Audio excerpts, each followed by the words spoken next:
Hi everybody, welcome back to Yehusha's Glory. We're in the book of Jubilees, chapter 8. That'll be on page 217 in the Sefer. And here we go. In the 29th Jubilee, in the first week, in the beginning thereof, Arpachshad took to himself a woman, and her name was Rasuaiah, the daughter of Shushan, the daughter of Elam. And she bore him a son in the third year in this week, and he called his name Canaan. And the son grew, and his father taught him writing, and he went to seek for himself a place where he might seize for himself a city. And he found a writing which former generations had carved on the rock, and he read what was thereon, and he transcribed it, and sinned owing to it, for it contained the teaching of the watchers in accordance with which they used to observe the omens of the sun and moon and stars and all the signs of heavens. And he wrote it down and said nothing regarding it, for he was afraid to speak to Noah about it, lest he should be angry with him on account of it. And in the 30th Jubilee, in the second week, in the first year thereof, he took to himself a woman, and her name was Melchah, the daughter of Madai, the son of Japheth. And in the fourth year he begat a son, and called his name Shelah, for he said, Truly I have been sent.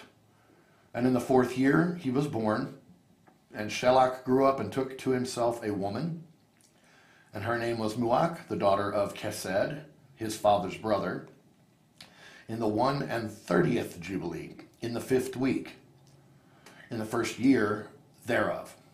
And she bore him a son in the fifth year thereof, and he called his name Aber. And he took unto himself a woman, and her name was Azarad, the daughter of Nebrod, in the 32nd Jubilee, in the seventh week, in the third year thereof. And in the sixth year thereof, she bore him son, and he called his name Peleg. For in the days when he was born, the children of Noah began to divide the earth amongst themselves. For this reason he called his name Peleg, and they divided it secretly amongst themselves and told it to Noah.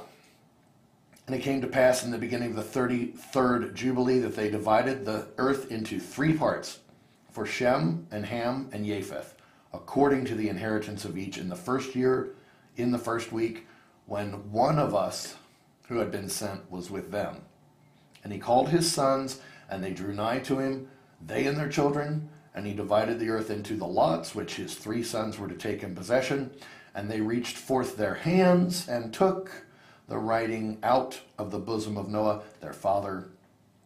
And there came forth on the writing, as Shem's lot, the middle of the earth, which he should take as an inheritance for himself and for his sons, for the generations of eternity, from the middle of the mountain range of Rapha, from the mouth of the water, from the river Tina, and his portion goes toward the west through the midst of this river, and it extends till it reaches the water of the abysses, out of which the river goes forth and pours its waters into the sea Mayat. And this river flows into the great sea, and all that is toward the north is Japheth's, and all that is toward the Negev belongs to Shem. And it extends till it reaches Carasso. This is in the bosom of the tongue, which looks toward the Negev. And his portion extends along the great sea, and it extends in a straight line till it reaches the west of the tongue, which looks towards the Negev. For the sea, this sea, is named the tongue of the Mitzri Sea. And it turns from here toward the Negev, toward the mouth of the great sea on the shore of its waters, and it extends to the west of Afra, and it extends till it reaches the waters of the river Gihon, and to the south the waters of the Gihon to the banks of this river, and it extends toward the east till it reaches the Garden of Eden, to the south thereof, to the south and from the east of the whole land of Eden, and of the whole east it turns to the east, proceeds till it reaches the east of the mountains named Rapha, and it descends to the banks of the mouth of the river Tina. This portion came forth by lot for Shem and his sons, and they should possess it forever unto his generations forevermore. And Noah rejoiced that this portion came forth for Shem and for his sons, and he remembered all that he had spoken from with his mouth in prophecy. For he had said, Blessed be Yahuwah Elohim of Shem, and may Yahuwah dwell in the dwelling of Shem. And he knew that the Garden of Eden is the Holy of Holies, and the dwelling of Yahuwah, and Mount Sinai, the center of the desert, and Mount Sion, the center of the navel of the earth. These three were created as holy places, facing each other. And he blessed the Elohim of Elohim, who had put the word of Yahuwah into his mouth, and Yahuwah forevermore. And he knew that a blessed portion and a blessing had come to Shem and his sons unto the generations forever, the whole land of Eden, and the whole land of the Red Sea, and the whole land of the east, and India, and on the Red Sea, and the mountains thereof, and all the land of Bashan, and all the land of Lebanon, and the lands of Caphtor, and all the mountains of Senir, and Ammon, and the mountains of Ashur in the north, and all the land of Elam, Ashur, and Babel, and Shushan and Madai, and all the mountains of Ararat, and all the region beyond the sea, which is beyond the mountain of Ashur, towards the north, a blessed and spacious land, and all that in it is very good. And for Ham came forth the second portion, beyond the Gikon toward the south, to the right of the garden, and it extends toward the south, and it extends to all the mountains of fire. And it extends toward the west in the Sea of Attel, and it extends toward the west till it reaches the Sea of Maok, that sea into which everything which is not destroyed descends, and it goes forth toward the north to the limits of Gadir, and it goes forth to the coast of the waters of the sea, to the waters of the great sea, till it draws near to the river Gikon, and goes along the river Gikon till it reaches the right of the Garden of Eden. And this is the land which came forth for Ham as the portion which he was to occupy forever for himself and his son or sons unto their generations forever. And for Japheth came forth the third portion beyond the river Tina, to the north of the outflow of its waters, and it extends northeasterly to the whole region of Gog, and to all the country east thereof, and it extends northerly to the north, and it extends to the mountains of Kelt toward the north, and toward the Sea of Maok, and it goes forth to the east of Gadir, as far as the region of the waters of the sea, and it extends until it approaches the west of Farah, and it returns toward Apharag, and it extends easterly to the waters of the Sea of Maat, and it extends to the region of the river Tina in a northeasterly direction until it approaches the boundary of its waters towards the mountain Rapha, and it turns round towards the north. This is the land which came forth for Japheth and his sons as the portion of his inheritance, which he should possess for himself and his sons for their generations forever. 5 great islands and a great land in the north. But it is cold, and the land of Ham is hot. And the land of Shem is neither hot nor cold, but it is of blended cold and heat. Chapter 9. And Ham divided amongst his sons, and the first portion came forth for Cush towards the east, and to the west of him for Mitzrayim, and to the west of him for Put, and to the west of him and to the west thereof on the sea for Canaan. And Shem also divided amongst his sons, and the first portion came forth for Elam, and his sons to the east of the river Chiddekel, till it approaches the east, the whole land of India, and on the Red Sea on its coast, and the waters of Dedan, and all the mountains of Mabri and Elam, and all the land of Shushan, and all that is on the side of Farnak. Sorry about that, I just hit the camera. To the Red Sea, and the river Tina. And for Asher came forth the second portion, all the land of Asher, and Nineveh, and Shinar, and to the border of India, and it it ascends and skirts the river. And for Arpachshad came forth the third portion, all the land of the region of the Kasdim, to the east of the Parath, bordering on the Red Sea, and all the waters of the desert, close to the tongue of the sea which looks toward Mitzrayim, all the land of Lebanon and Senir and Ammana, to the border of the Parath, and for Aram there came forth the fourth portion, all the land of Aram Naharim, between the Chiddekel and the Parath, to the north of the Kasdim, to the border of the mountains of Asher, and the land of Ararat. And there came forth for Ludi the fifth portion, the mountains of Asher, and all appertaining to them, till it reaches the great sea, until it reaches the east of Asher his brother. And Japheth also divided the land of his inheritance amongst his sons, and the first portion came forth for Gimmer, to the east, from the north side to the river Tina, and in the north there came forth for Magog all the inner portions of the north, until it reaches to the sea of Maat. And for Madai came forth as his portion, that he should possess from the west of his two brothers to the islands, and to the coasts of the islands.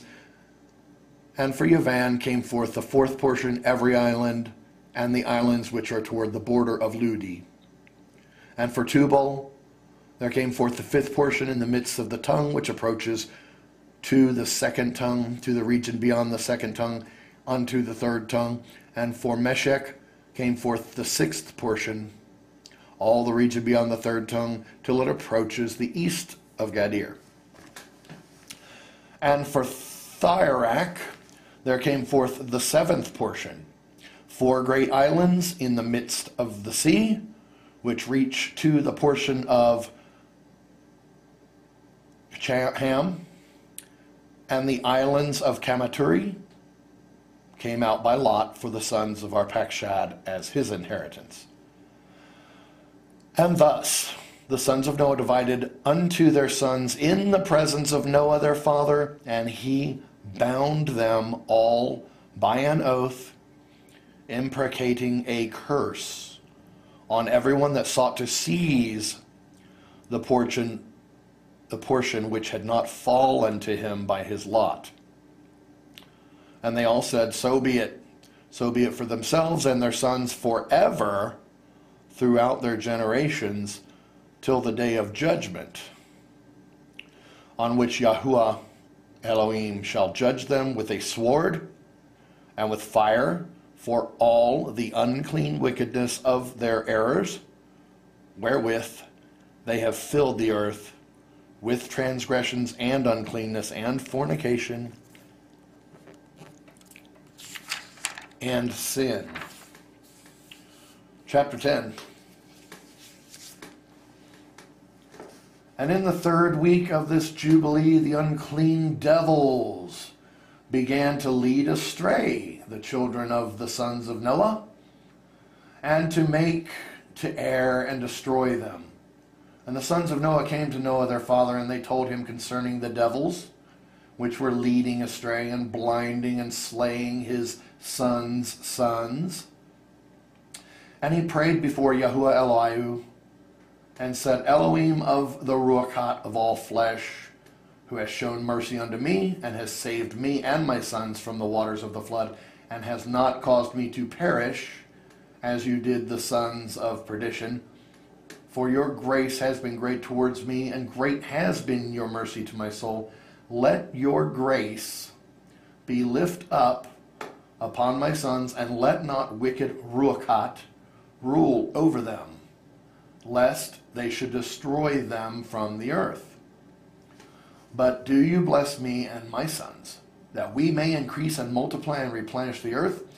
And you know how your watchers, the fathers of these Ruachat, acted in my day. And as for these Ruachat which are living, imprison them and hold them fast in the place of condemnation, and let them not bring destruction on the sons of your servant, my Elohim, for these are malignant and created in order to destroy.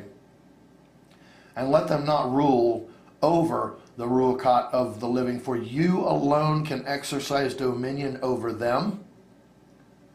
And let them not have power over the sons of the righteous from henceforth and forevermore.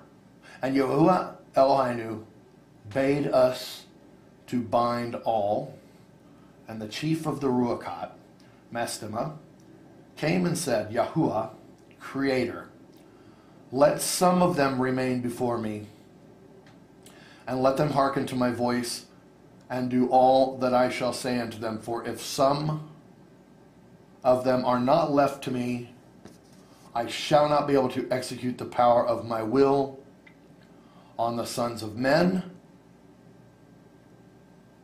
For these are for corruption and leading astray before my judgment. For great is the wickedness of the sons of men. And he said, let the 10th part of them remain before him, and let 9 parts descend into the place of condemnation. And one of us he commanded that we should teach Noah all their medicines, for he knew that they would not walk in uprightness nor strive in righteousness. And we did according to all his words. All the malignant evil ones we bound in the place of condemnation, and a 10th part of them we left, that they might be subject before Satan on the earth. And we explained to Noah all the medicines of their diseases, together with their seductions, how he might heal them with herbs of the earth. And Noah wrote down all things in a sefer, as we instructed him concerning every kind of medicine. Thus the evil Ruachat were precluded from hurting the sons of Noah. And he gave all that he had written to Shem, his eldest son. For he loved him exceedingly above all his sons.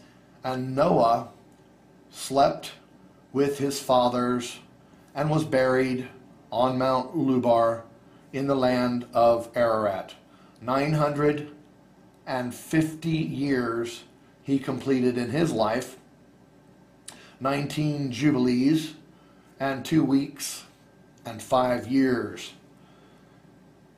And in his life on earth he excelled the children of men, save Hanok, because of the righteousness wherein he was perfect. For Hanok's office was ordained for a testimony to the generations of the world, so that he should recount all the deeds of generations unto generation, till the day of judgment. And in the 33rd Jubilee, in the first year, in the 2nd week, Peleg took to himself a woman whose name was Lomna, the daughter of Sinar. And she bore him a son in the 4th year of this week, and he called his name Reu. For he said, behold, the children of men have become evil through the wicked purpose of building for themselves a city and a tower in the land of Shinar. For they departed from the land of Ararat eastward to Shinar. For in his days they built the city and the tower, saying, go to, let us ascend thereby into heaven, And they began to build, and in the 4th week they made brick with fire, and the bricks served them for stone. And the clay with which they cemented them together was asphalt, which comes out of the sea and out of the fountains of water in the land of Shinar.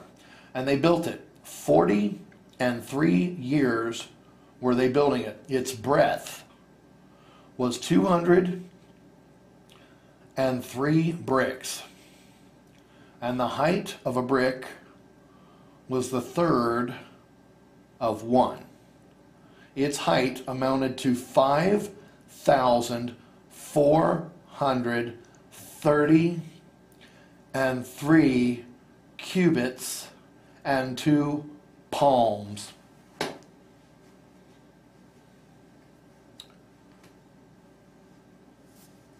I'm going to read that again.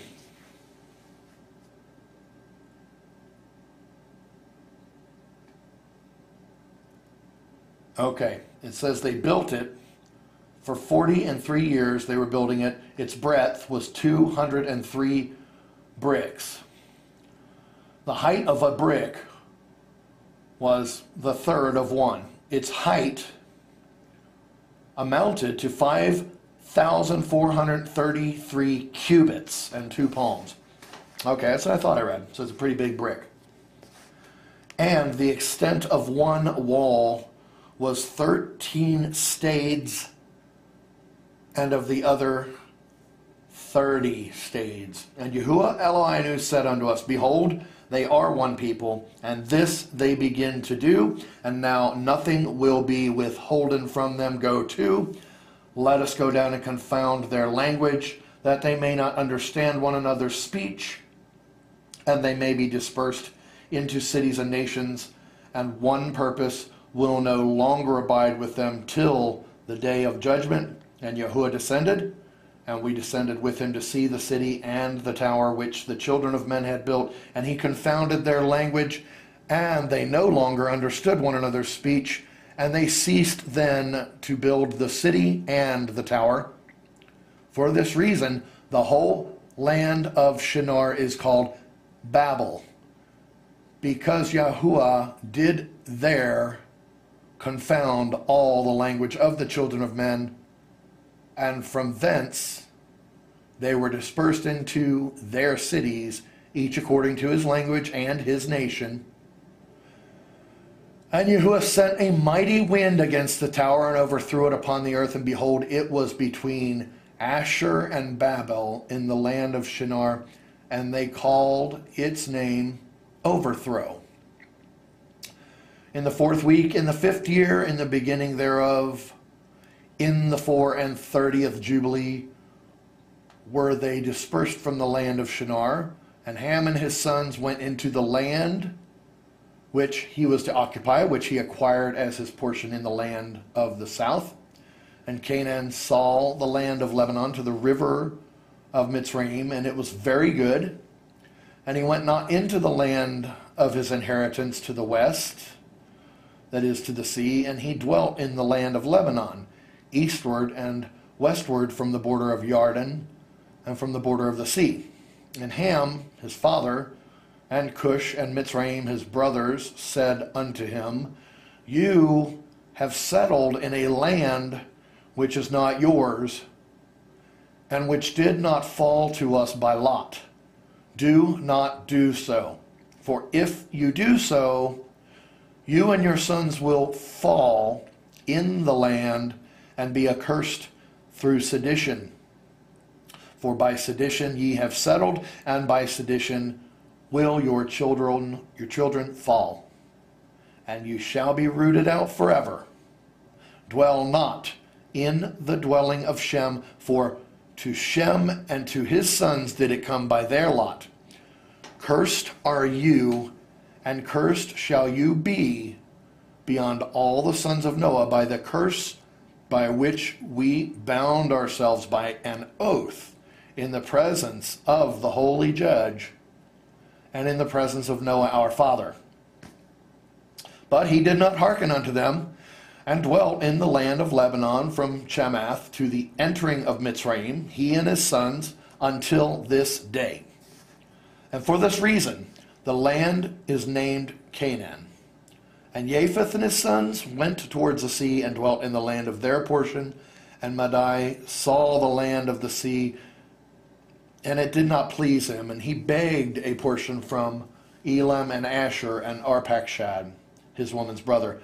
And he dwelt in the land of Madai, near to his woman's brother, until this day. And he called his dwelling place, and the dwelling place of the sons, Madai, after the name of their father, Madai. Chapter 11.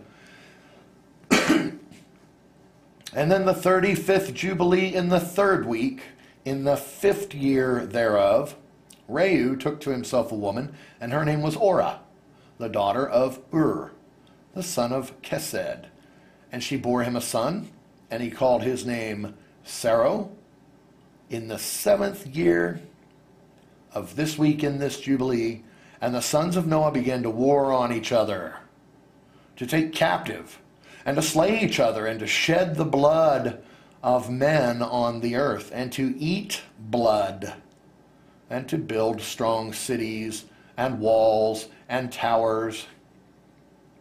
And individuals began to exalt themselves above the nation, and to found the beginnings of kingdoms, and to go to war, people against people, and nation against nation, and city against city.